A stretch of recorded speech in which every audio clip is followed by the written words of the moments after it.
In this episode, we'll be looking at the sill repair, welding in a floor section, and other panels which will be welded in the next episode.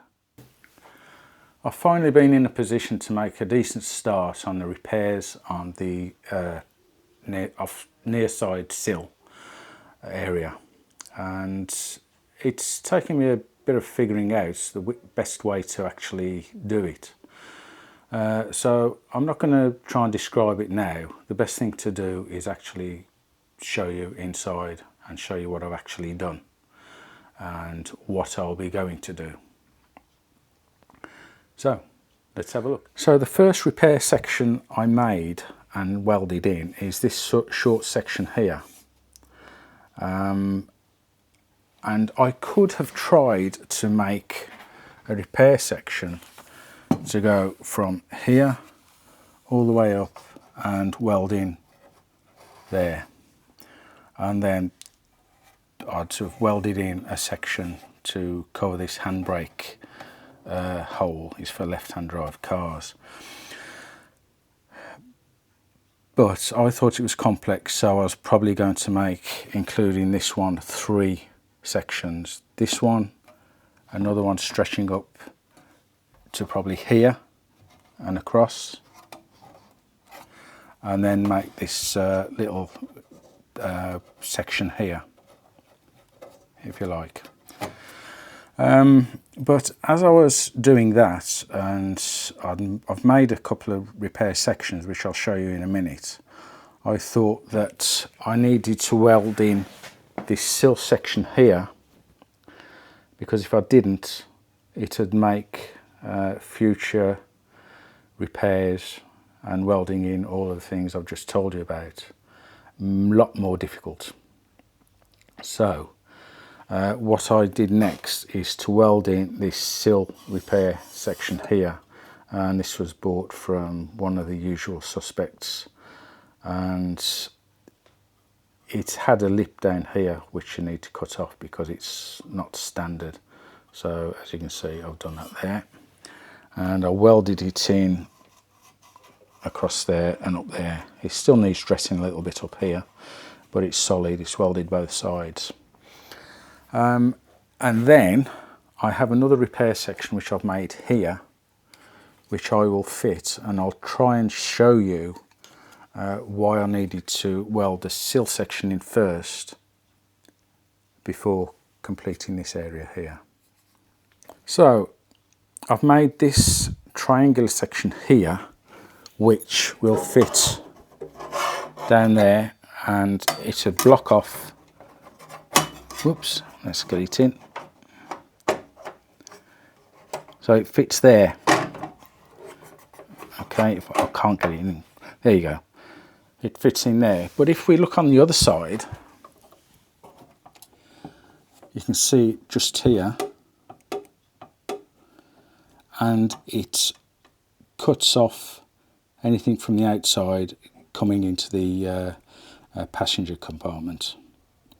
So once I've welded this triangular section in place, then there's other sections that I need to put in, i.e. this part here, which I'll have to put the camera down, so I've got a spare pair of hands.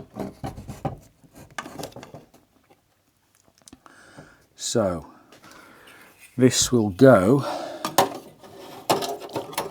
here. I've got to modify this so that it fits properly.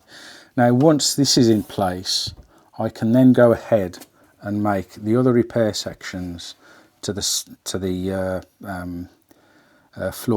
floor, so that it all matches up. So then I'll have to make repair sections to do this area here, and then this part here. I've not fully decided which way I'm going to do it yet. And then I've also made this repair section, which will go in here, like so. And once all this is welded in correctly, we'll have a solid repaired passenger side floor and sill section. Then all we need to do then is paint it all up, and then that will allow us to come around here and then tackle all this area here, which I'm quite looking forward to getting stuck into. Now, I was going to video making some of these repair sections, but as I'm reasonably new to this sort of thing, I thought rather than you watch me bodge up, and this one particular section I must have made 3 attempts and I'm still not happy with it. So what I'll probably do in the future, now I've made a decent start, is show the fabrication of some of these parts, and certainly for the offside section, which I'll show you in a minute. But yeah, I think I'm making reasonable progress, and I've got it looking right, I think.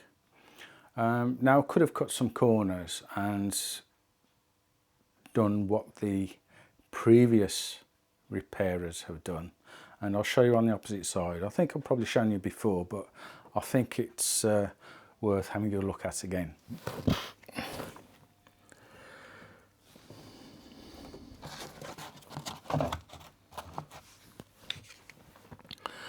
So as you can see, there's been a repair made here previously, and although it looks solid enough, it's not been dressed down, and I think my welding's better than that. So, but what they've done up here is just weld a piece in that stretches down there and follows down, but they've put this piece over corroded metal.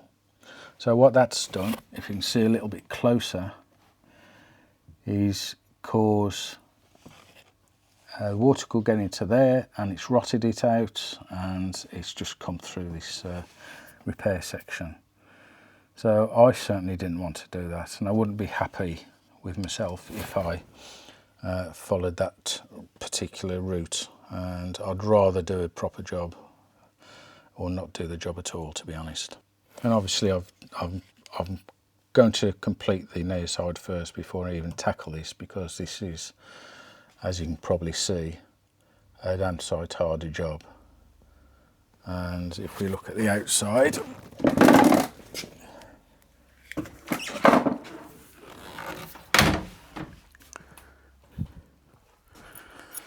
it's just nuts. It really is nuts. Okay, that was a fairly short video there on the progress I've made, and I'm hoping, I know I've said this before in a few videos, that I hope to make a lot more progress in the coming months. I'll probably be taking the engine out as well, so I can clean up the engine bay a lot easier. I've got no record of any engine work being done on it, so I'll be checking that out as well. But the priority at the moment is making sure all the body repairs are done to a good standard. And if you've got any comments to point me in the right direction, or disagree with what I'm doing or how I'm doing it, then I'd love to know from you. It all helps. On a slightly different note, I haven't been uploading as many videos as I said in the last video, or the last couple of videos, and it's been a bit of a pain in the backside year up until now, but things are changing. So I'm going to have a lot more time to devote to restoring this Rover, and I can't believe I've had it nearly 4 years now, or just over 4 years. And yeah, you can't look backwards, you've got to look forward. So there's going to be lots more to come. Please like, subscribe, it really helps if you do that. There's going to be lots more coming on this Rover P4.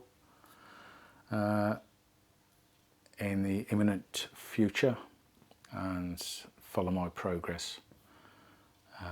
Yeah, so that's it from me for today. So see you soon in the next one. See ya. Bye.